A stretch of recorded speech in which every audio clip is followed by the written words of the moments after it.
कि चुनाव का माहौल है। चुनाव के माहौल में बहुत से लोग जुड़ते हैं, खासतौर से उन पार्टियों के साथ जो ज़मीन से जुड़े होते हैं, जो जनता की बात करते हैं, जनता के हित की बात करते हैं। और ख़ासतौर से आज़ाद समाज पार्टी भीम आर्मी जो मानव मानव एक समान का नारा लगाती है, उसके चलते आप जो आपने कहा कुनबा बढ़ रहा है, तो ये अच्छी बात है और मैं इस बात का स्वागत करता हूँ। तो आज की क्या अपडेट है? आज की बात है, हमारे साथ एक हमें नौजवान महिला बबीता यादव जी हमारे साथ बैठी हैं।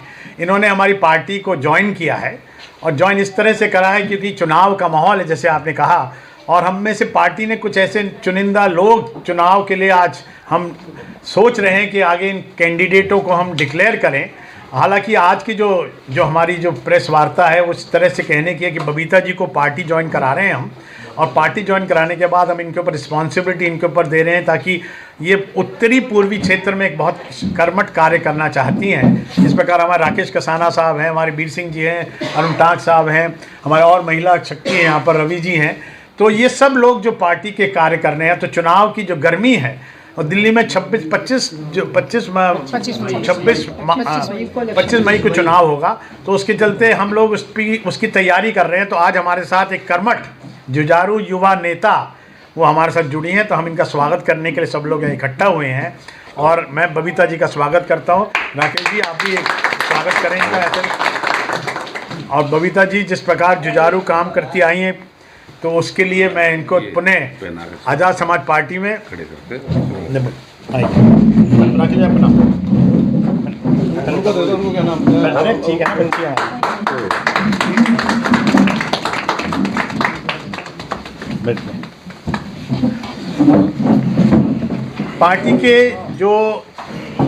पार्टी के जो दृष्टिकोण है वो बहुजन मूवमेंट को लेकर है, और बहुजन मूवमेंट को लेकर का मतलब है कि सर्वजन हिताय सर्वजन सुखाय। आपको मैं बताना चाहूँगा कि उत्तर प्रदेश में मायावती जी ने इस नारे को लगाया था और 4 बार मुख्यमंत्री के पद पर पहुंची, लेकिन उसमें परिवर्तन हो गया। जिस प्रकार बहुजनों ने वोट दिया मायावती बहन जी को, भारतीय बसपा को जो वोट दिया, लेकिन परिवर्तन ये हुआ जो बहुजन हिताय बहुजन सुखाय का नारा के परिवर्तन हुआ सर्वजन हिताय सर्वजन सुखाय। तो जब सर्वजन तो सारे पार्टी दूसरी कर ही रहे हैं, तो बहुजन कहाँ खड़ा है? 85 और 15 की जो लड़ाई है, उस लड़ाई को लड़ने के लिए इन पार्टियों ने अपना पल्ला झाड़ लिया है। और आज देश के अंदर, खासतौर से उत्तरी भारत के अंदर, आज़ाद समाज पार्टी और हमारे राष्ट्रीय नेता चंद्रशेखर आज़ाद इस कार्य को कर रहे हैं। और आने वाले समय में आज़ाद समाज पार्टी बहुजन मूवमेंट के लिए एक प्रमुख पार्टी उभर कर आएगी। बबीता जी क्या कारण रहा है कि आपने आज जो आज़ाद समाज पार्टी को ज्वाइन किया है? आज़ाद समाज पार्टी को ही क्यों आपने चुना? अन्य कोई राजनीतिक दल हो सकते थे? देखो, मैं पहले भी एक जो सबसे बड़ी विपक्षी पार्टी है उसमें नेशनल कोऑर्डिनेटर के पद पर कार्य कांग्रेस पार्टी में 24 अकबर रोड जो AIC हेडक्वार्टर में मैं वहाँ बैठती थी। तो पहले से मैं उनसे जुड़ी थी। और ये हमारा जो आंदोलन चला था UPSC सिविल सर्विस का, अग्निपथ का, उसके बाद जब मैंने पॉलिटिक्स में आना चाहा तब मैंने ज्वाइन करी थी। लेकिन पहले ही मेरा फाइनल यही था कि कोई भी पार्टी, क्योंकि अभी जैसे राहुल गांधी जी बोल रहे थे कि OBC को हम पार्टिसिपेशन देंगे, हम महिलाओं को पार्टिसिपेशन देंगे, हम 50% यूथ को पार्टिसिपेशन देंगे। लेकिन जब बात आती है कि रियल में पार्टिसिपेशन कहाँ होता है, संगठन के लेवल पे तो होता नहीं कि आप मतलब बस आप भीड़ इकट्ठी किए जाओ। रियल में पार्टिसिपेशन आपको विधानसभाओं में या लोकसभा में देना होता है, अगर रियल पार्टिसिपेशन की बात होती है। तो बाकी तो क्या है। तो अगर अब उनकी टिकटें वो देखें, पिछले मैंने राजस्थान में काफ़ी काम किया इलेक्शन के दौरान, जब विधानसभा इलेक्शन थे उसमें भी, और अभी जब लोकसभा की टिकटें आ रही हैं, तो जो वीमेन पार्टिसिपेशन है, यूथ का है, OBC का है, वो ना के बराबर है अभी। तो उसी के दौर में फिर मेरे को लगा कि जो लड़ाई तो सामान्य व्यक्ति ही लड़ता है सड़कों पे। आप देखोगे कि जब आंदोलन होता है, आज भी जितने भी आंदोलन चल रहे हैं, उस पे सामान्य व्यक्ति जो है वो जाके डंडे खाता है, रोड पे बैठता है, भूख हड़ताल करता है। लेकिन जब लीडरशिप का टाइम आता है तो वो वही उन्हीं के पास चली जाती है जो को लेकर के कांग्रेस नाराज है कहीं ना कहीं आप। यस, हाँ, तो वो उन्हीं के पास चली जाती है। तो जो वो सामान्य जो परिवार से जो यूथ आ रहा है, जो बहुजन यूथ है, वो कैसे जो है उसका लीडरशिप जब तक वहाँ पर नहीं होगा, जैसे डॉक्टर भीमराव अंबेडकर साहब ने कहा था कि पार्लियामेंट जो है, जो लोकतंत्र का जो पहला पिलर है, उस पे अपना जो है वो प्रतिनिधित्व उसमें होना चाहिए, जब जाके समाज के लास्ट व्यक्ति तक जो अच्छी पॉलिसियां हैं वो आप पहुंचा सकते हैं और देश का विकास कर सकते हैं। जैन साहब ने भी कहा कि आप पार्टी ज्वाइन कर लिए और अब आप जो उत्तर पूर्वी लोकसभा क्षेत्र से लोकसभा का चुनाव भी लड़ेंगे। क्या नहीं, आप अभी चुनाव की बात नहीं करिए, अभी जुड़े हैं, अच्छा, क्षेत्र देखेंगे। चुनाव लड़ने का कोई विचार है? हो सकता है अगर पार्टी मेरे को वहाँ के लिए करती है, रिकमेंड करती है और मेरे को ये रेस्पॉन्सिबिलिटी देती है, तो ऑब्वियसली मैं चुनाव लड़ूंगी। राकेश जी, क्या कहना चाहोगे इस मौके पे? कसाना जी, आपकी पार्टी में एक यूथ जो है वो बबीता यादव जी वो समाज से जुड़ी हैं, तो क्या मैं सबसे पहले सभी मीडिया बंधुओं का स्वागत करता हूं और बबीता यादव जी हमारे साथ जुड़ी हैं, इनका स्वागत है। और हमें उम्मीद है युवा जितने भी साथी हमारे साथ जुड़े हैं उससे हमारी पार्टी और संगठन को काफ़ी अच्छा स्तर मिलेगा और इनका बहुत बहुत स्वागत है।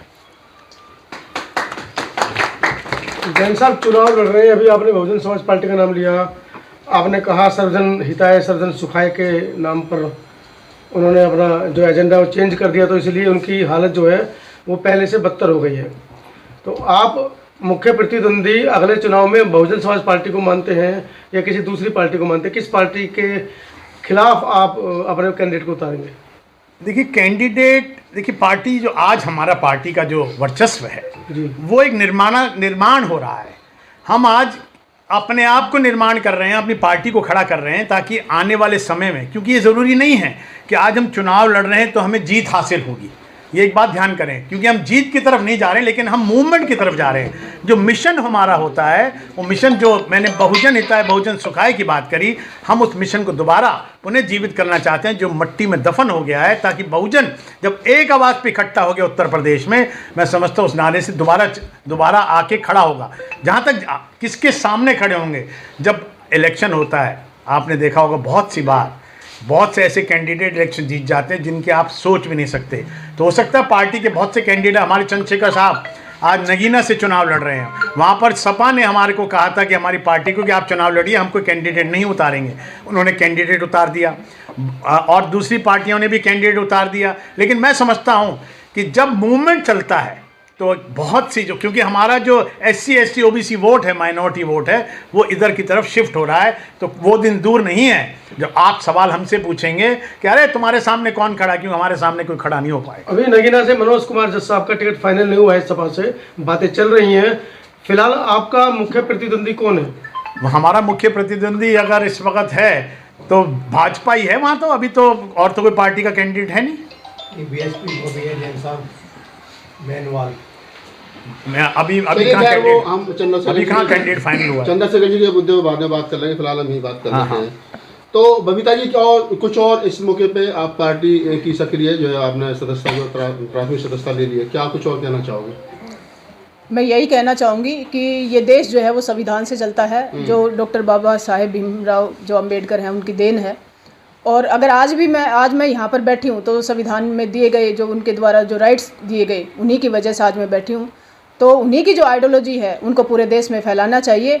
और दूसरा, हम उनको कुछ लोग जैसे कि हमारे जो लीडर बनते हैं OBC के, SC ST के, उनको एक पर्टिकुलर कास्ट तक सीमित करके उनका जो वर्चस्व है, वो नेतृत्व है, वो पूरे देश के लिए ख़त्म कर दिया जाता है। ऐसे जो बाबा साहेब थे वो किसी एक कास्ट के, कम्युनिटी के लीडर ना होकर पूरी मानवता के लीडर थे, और उन्हें हम ऐसे ही रिप्रेजेंट करें, उनके द्वारा दिया गया संविधान है उसको हम ग्राउंड पे लागू करें। किन लोगों से खतरा लगता है आपको भी, संविधान को, लोकतंत्र को, जमहूरियत को, किन लोगों से खतरा है? देखो, जो बात आप बार बार कह रहे हैं, हमेशा जो खतरा है वो वही होता है। कोई सामान्य व्यक्ति तो इसको चेंज कर नहीं सकता, कि कोई भी पब्लिक है वो, मान लो संसद में अगर नहीं है, विधानसभा में नहीं है, तो कुछ नहीं बिगाड़ सकते। जो संसद में बैठे हुए लोग हैं, हमेशा खतरा उन्हीं से होता है। और आज जो माहौल बना हुआ है देश का, आप देख सकते हो कि किस तरह से जो वीमेन रिप्रेजेंटेशन जो है उसकी बात तो इन्होंने करी है, लेकिन उसको 2029 पे डाल दिया गया है। जो जनसंख्या की जो गणना, जनगणना जो होनी थी, अभी पॉपुलेशन सेंसस जो होनी थी, वो भी अभी नहीं हो रही है। जबकि उसके आधार पर आप कैसे पता चलोगे कि कितनी जनसंख्या बढ़ चुकी है, कितना आपको स्टाफ चाहिए, कितना गुड गवर्नेंस देने के लिए आपको डिफरेंट जो डिपार्टमेंट्स है उनमें चाहिए, या उनको अपलिफ्टमेंट जो है वो कैसे करोगे, ये भी नहीं करवाई जा रही। उसके बाद जहाँ जिनको रिजर्वेशन की जब ज़रूरत है नहीं, वहाँ पर चीज़ें वो करी जा रही हैं। जुडिशरी है, उसके लेवल पे आप कितने डिसीजन आप देख सकते हो कि मनमाने तरीके से लाए जा रहे हैं। जो हमारे संविधान में जो मीडिया है वो किस तरह से कैप्चर हो गई है। कोई यहाँ पर आप देख लो कि कोई भी एक नेशनल मीडिया नहीं है, सिर्फ सोशल मीडिया है। और सोशल मीडिया अगर नहीं होता तो नेशनल मीडिया कोई खबर कहीं पर नहीं दिखाएगा। 131 SC/ST के सांसद हैं, 148 से ज़्यादा OBC के सांसद हैं, आधे से ज़्यादा तो आप लोग हैं वहाँ पे ऑलरेडी। फिर आपको कैसे लगता है कि आपकी आवाज़ नहीं उठ रही है? वो भी इसी तरीके से हैं कि जैसे देश आज़ाद हुआ तो हर सोसाइटी में हर चाहे वो SC हो, ST हो या OBC हो या जनरल हो, हर सोसाइटी में कुछ ऐसे लोग थे जो पहले भी राज कर रहे थे और बाद में भी राज कर रहे हैं। तो जब देश आज़ाद हुआ तो हर आदमी ने, हर महिला ने उसमें पार्टिसिपेशन किया। किसान, मजदूर, युवा, जो सामान्य वर्ष का था। मैंने कहा कि जब लड़ने की लड़ाई होती है सड़कों पर तो सामान्य व्यक्ति निकलता है, और जब लीडरशिप का टाइम आता है कि अब कौन लीडरशिप निभाएगा, कौन देश को चलाएगा, तो फिर वही लोग आ जाते हैं जो पहले राज कर रहे थे और जो बाद में भी राज कर रहे हैं। तो जो लोकतंत्र है वो भी एक तरीके से कैप्चर कर लिया गया है। आज़ाद समाज पार्टी से उम्मीद क्यों बनी? आज़ाद समाज पार्टी से इसलिए उम्मीद बनी क्योंकि चंद्रशेखर जी जो हैं भाई साहब बड़े, वो एक सामान्य व्यक्ति हैं, सामान्य परिवार से आते हैं। उन्होंने युवा और इस उम्र में मतलब जब एक कुछ अपने परिवार को संभालने का उत्तरदायित्व होता है ये सब, तो उन्होंने अपनी ज़िंदगी को एक तरह से रिस्क पे रख के समाज के लिए कुछ करने की सोची, जबकि संसाधनों का अभाव भी होते हुए। मेरी भी वही सोच थी, तो मैंने सोचा कि क्यों ना मतलब एक अगर वो सेम उसी सोच के साथ बढ़ रहे हैं तो हम जैसे लोग भी उनके साथ आगे बढ़ेंगे तो इस मिशन को हम बहुत दूर तक ले जा सकते हैं। एक आखिरी सवाल, राजनीतिक परिवर्तन की आप बात कर रहे हैं, सामाजिक परिवर्तन पर आपका क्या कहना है? राजनीतिक परिवर्तन तब होगा जब ही सामाजिक परिवर्तन रियल में होगा, नहीं तो बाबा साहब की आप बात कर रहे हैं। बाबा साहब कहते थे सामाजिक परिवर्तन जब होगा जब हम सभी लोग आपस में, जो बहुजन समाज जिसकी परिकल्पना आप कर रहे हैं, वो रोटी बेटी का रिश्ता स्थापित करेंगे। उस पर आपका क्या कहना है? वो तो अपने आप हो जाए। आप देख लो जो IAS में सिलेक्ट हो जाता है किसी भी कैटेगरी का, वो किसी भी अदर कास्ट की लड़की शादी कर लेता है।